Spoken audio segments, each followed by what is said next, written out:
మొన్న జర్నలిస్ట్ సోదరులు కూడా చెప్పా, జర్నలిస్టుల మీద దాడులు జరిగిపోయాయి. మొట్టమొదటిసారి తునిలోనే ఒక పాపులర్ పేపర్ విలేకరిని దారుణంగా చంపేశారు. ఇది పత్రికా స్వేచ్ఛకి విఘాతం కలగకుండా కూటమి ప్రభుత్వం మీకు అండగా ఉంటుంది. అలాగే తునిలో విపరీత బలమైన వాణిజ్య కేంద్రం, వ్యాపార కేంద్రం, ఇలాంటి తునిలో ఉన్న మార్కెట్ యార్డుకి నిర్వహణ సరిగ్గా లేదు, విశ్రాంతి గదులు లేవు, యార్డులు అభివృద్ధి చేయాలి, తాగునీరు, విశ్రాంతి హాలు సౌకర్యాలు కావాలని ఉంది. మీరు యనమల దివ్య గారిని మనస్ఫూర్తిగా జనసేన మద్దతుదారులు, జన సైనికులు అందరూ అండగా ఉండండి. మార్కెట్ యార్డు తాలూకు అవసరాలని, విశ్రాంతి గదులని, తాగునీరు, ఏ సౌకర్యాలు కావాలో అవన్నీ కల్పించే బాధ్యత తీసుకుంటాం.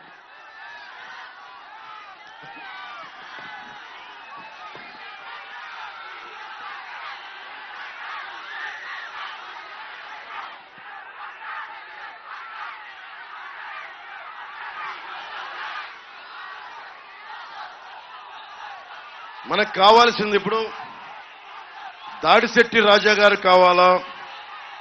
వైసీపీ గెలవాలని కోరుకుంటున్నారా? ఇక్కడ వైసీపీ గెలవాలని కోరుకుంటున్నారా? వైసీపీ అమ్మ ఆడబిడ్డలు మీరు చెప్పండి, వైసీపీ కావాలా? దయచేసి మీద పడద్దు. వైసీపీ, ఎందుకంటే రాష్ట్రం మొత్తం కూటమి ప్రభుత్వం వచ్చేస్తుంది. ఒకటి చిన్న తేడా, ఎంత మెజారిటీ తోటి ప్రభుత్వాన్ని స్థాపిస్తున్నామనేదే తప్ప మనకి ప్రభుత్వం ఖచ్చితంగా కూటమి ప్రభుత్వం వస్తుంది, స్థాపిస్తున్నాం. దాంట్లో ఏమాత్రం తేడా లేదు. కాకపోతే ఎన్ని సీట్ల మెజారిటీ తోటి కూటమి ప్రభుత్వం వస్తుంది అన్నదే మన ఏకైక లక్ష్యం.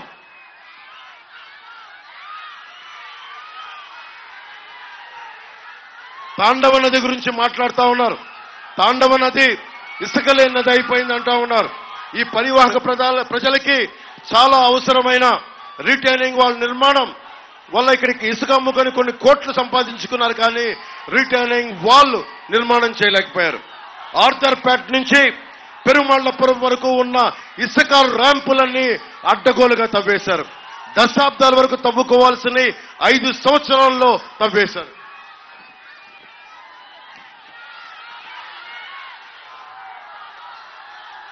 కోటనందూరు మండలం నుండి తాండవ నదీ పరివాహక ప్రాంతాల్లో ఉన్న ఇసుక తవ్వకాలు వద్దని హైకోర్టు చెప్పినా కానీ కోర్టు ఆర్డర్ ఉన్నప్పటికీ కూడా ఈ రోజుకి కూడా తవ్వేస్తున్నారు. ఒకవైపు భవన నిర్మాణ కార్మికుల సంక్షేమ నిధి నుంచి 450 కోట్లు దోచేశారు. సముద్రపు ఇసుక, తాండవ నది ఇసుక, ఈ గోదావరి ఇసుక కింద అమ్మేస్తా ఉన్నారు.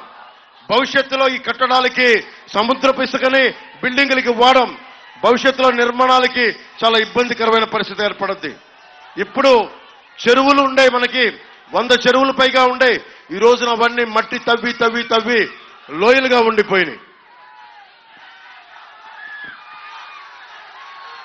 అలాగే ఎవరు హ్యాచరీస్ పెట్టుకోవాలనుకున్నా స్థానికంగా గవర్నమెంట్ అధికారులు కూడా, ఫిషరీస్ వాళ్ళు కూడా దాదాపు ప్రతి ఒక్కరిని 10 లక్షల రూపాయలు లంచాలు అడుగుతున్నారు. కూటమి ప్రభుత్వం రాగానే ఈ హ్యాచరీస్ కి పరిపూర్ణ స్వేచ్ఛ కల్పించి మీరు ఎవరికి లంచాలు ఇవ్వని పరిస్థితిని కూటమి ప్రభుత్వం తీసుకొస్తుంది. కనిపించదు.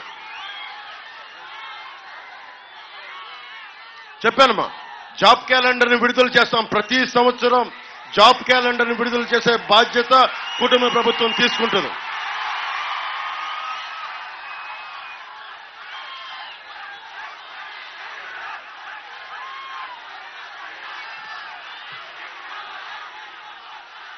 సాగునీరు, మనకి తాండవ నది రిజర్వాయర్ మరమ్మతులు కానీ, పంపా రిజర్వాయర్ కావాల్సిన నిర్వహణ చేయలేకపోవడం వల్ల పోలవరం పక్కన పెట్టండి, కనీసం పూడికలు తీయట్లా, కాలువలకి పూడికలు బాబు దయచేసి మీ అందరికీ దండం పెడుతున్నాను, దయచేసి నలిగిపోతా ఉన్నారు.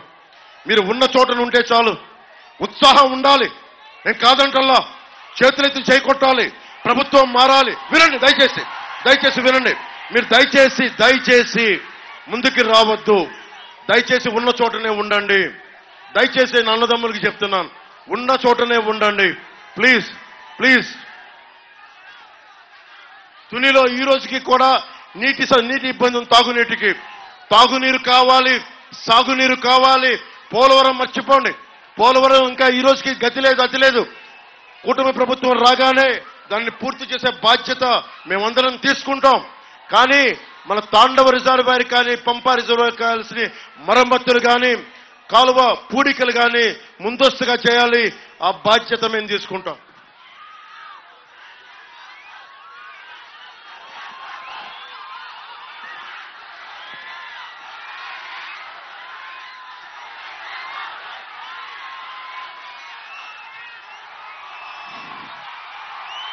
మనం ప్రత్యేకించి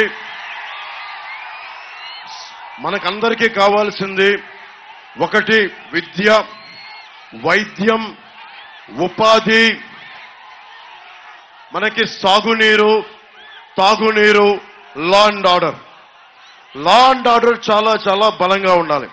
నేను ఎందుకు ఇంత జాగ్రత్త పడుతున్నాను ముందుకు రావద్దంటే, ఆడబిడ్డలు రక్షించుకోలేని ప్రభుత్వమే కాదు. 30,000 మంది ఆడబిడ్డల అదృశ్యం అయిపోయారు. ఈ ముఖ్యమంత్రి ఒక్క మాట కూడా మాట్లాడాల. ప్రెస్ మీద దాడులు ఒక్కళ్ళని పట్టుకోరు, హత్యలు పట్టుకోరు. ఇదే మన ఉమ్మడి తూర్పుగోదావరి జిల్లాలో ఒక దళిత డ్రైవర్ని చంపేసి డోర్ డెలివరీ చేస్తారు వైసీపీ ఎమ్మెల్సీలు. ఒక్కళ్ళకి ధైర్యం లేదు, మాట్లాడరు. ఇది మనం చూస్తుండగా పక్కనోడికి జరిగింది కదా అని అనుకోవడానికి కాదు, మనకు కూడా జరుగుద్ది. ఇది మనకు కూడా ఇలాంటి పరిస్థితులు వస్తాయి. నేను చూశారు సీఎం రమేష్ గారి మీద దాడి, మొన్న బాలశౌరి గారి మీద దాడి, ఎవరిని బతకనివ్వట్లా. మేము ఒకటే గుర్తుపెట్టుకోండి, వైసీపీ ప్రభుత్వం దాడులు చేస్తుంది అంటే కూటమి గెలుస్తుంది. ఆ భయంతో దాడులు చేస్తున్నారు. ఓడిపోయేవాడే దాడులు చేస్తాడు, ఓడిపోయేవాడే దాడులు చేస్తాడు. గెలిచేవాడికి అవసరం లేదు. భయపడుతున్నారు వాళ్ళు, మనల్ని చూసి భయపడుతున్నారు. మీకు ఉద్యోగాలు కానీ, నిరుద్యోగ భృతి కానీ, మీ అందరికీ ఆడబిడ్డల భద్రత కానీ, ఆడబిడ్డల భవిష్యత్తు కానీ కూటమి ప్రభుత్వం చూసుకుంటుంది. నేను వైసీపీ వ్యతిరేక ఓటు చీలనివ్వను అని చెప్పిన రోజునప్పటి నుంచి మనందరం కలిసి ఈ రోజున ఒకవైపు దివ్య గారు, గీత గారు, ఉదయ్ గారు, బీజేపీ నాయకులు, తెలుగుదేశం, జనసేన నాయకులందరం ఒక తాటిపైన వచ్చి 5 కోట్ల మంది ప్రజలను రక్షించడానికి ఈ రోజున నిలబడి ఉన్నాం. ఇక్కడ తిట్లు తింటా ఉన్నాం, దెబ్బలు తింటా ఉన్నాం, అన్ని రకాలుగా ఇంట్లో ఆడవారిని కూడా సైతం తిట్టే పరిస్థితి ఉంది. ఇవన్నీ తట్టుకొని ఎందుకు నిలబడుతున్నాం అంటే మారాలి అని చెప్పి. అలాగే మాట్లాడుతూ ఉన్నారు. నేను మనుషుల్ని, కులాల ఐక్యత కోరుకునేవాడిని, సమాజం ఐక్యత కోరుకునేవాడిని. అలాంటిది నేను తండ్రి కొద్దు కూతురిని, తండ్రి బిడ్డల్ని వేరు చేస్తానా? మీరు చెప్పండి. పద్మనాభం గారి కుటుంబాలు నేను ఎందుకు మాట్లాడుతాను? అందరూ కలిసి ఉండాలని కోరుకుంటాను. నాకు ఎవరి మీద ద్వేషం ఉండదు. నన్ను తిట్టినా కానీ, నన్ను ఏమన్నా కానీ నేను భరిస్తాను తప్ప నేను ఎవరికి ఎదురు